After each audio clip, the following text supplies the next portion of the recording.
Hi, this is Julie Merrill, CPA with an expertise in startup companies. Today I'm going to give you 5 tips that you can implement in your new startup company to put you in a position for success. Number 1, secure your sensitive information. From the very beginning, you're going to have stock option plan, founders agreements, payroll, all kinds of documents, your cap table that you don't want to get out, that you need to keep secure and private. So you have 2 things you need to do. First, you need to create a secure digital network, whether that's Dropbox, Xdrive, whatever you use that you're used to. Set up an account for your corporation and get your online documents secure. Okay, you want to scan all these things in, get them secure and online. Second thing, you need to have a physical file cabinet that you can lock in your office space so that you can keep those original signed documents with seals on them secure in your office space. Tip number 2, use attorneys as a resource. So hopefully you've incorporated your company and you used a corporate attorney that was familiar with Silicon Valley standards and got some kind of incorporation package where they got all of your documents filed, you incorporated in the state of Delaware and the state that you're operating in, and gave you a series of templates that you can incorporate in your company. You should have NDAs, mutual NDAs, employment contracts, vendor contracts, all these templates that you can use and modify to then execute in your company without having to call an attorney every single time. That said, if there's something out of the ordinary or something that you feel like you maybe need to get that extra attorney advice on, make the call, okay? Too often I see people trying to micromanage their invoice from the attorney every month. We all know that can go really high really fast.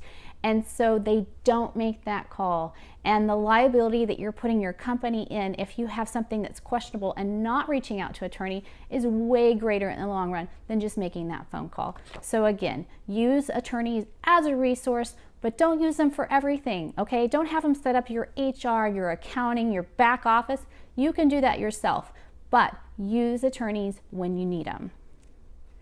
Tip number 3, set up your accounting software right and early, okay? There's so many different options and they are affordable to get. QuickBooks Online, or maybe you have another software package that you like to use, that's great. Just implement it for your corporation.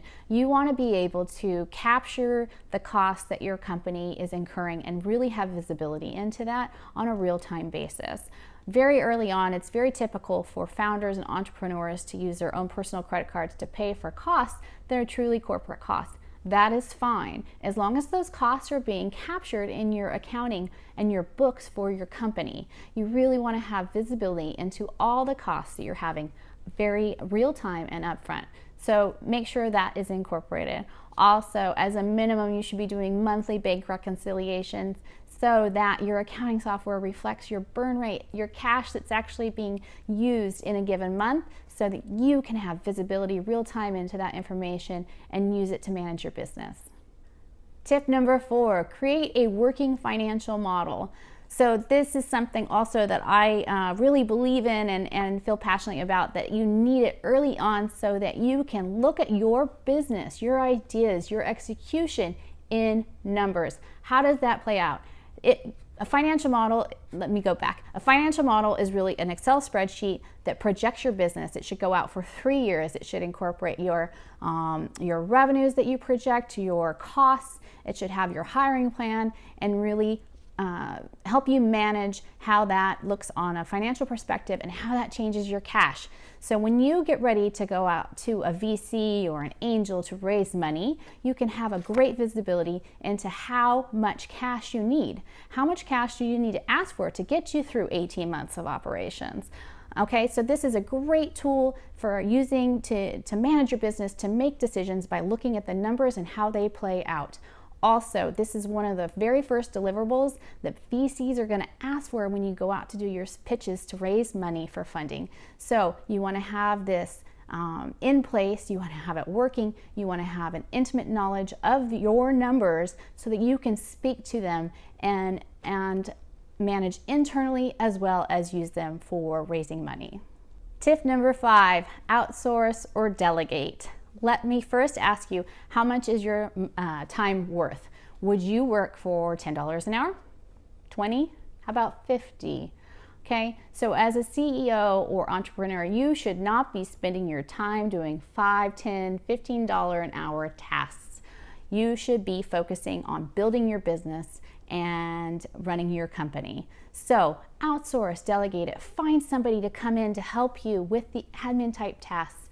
Find somebody that you can trust. It is important to find someone that is trustworthy, but you can get someone part-time or a consultant that can come in and help you build your back office, help you set up your accounting, your payroll. You can outsource your payroll, and that's huge. Get your filing system down. Help out with just menial tasks so that you can focus on building your business. Don't cripple the growth rate of your company by not focusing on what's important and getting overwhelmed with all the admin tasks that come along with having a startup company and running a business. So outsource and delegate when you can.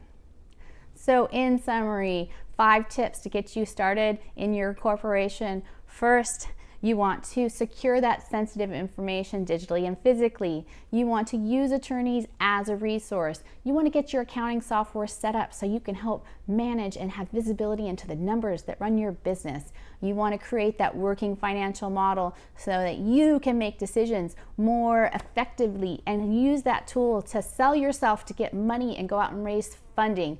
And last but not least, spend your time on what's important and outsource and delegate the rest to someone you can trust so that you can focus on building your company and being successful. Once again, thanks for tuning in. If you found this video helpful or informative, please like or subscribe below. This is Julie Merrill, CPA. Ciao for now.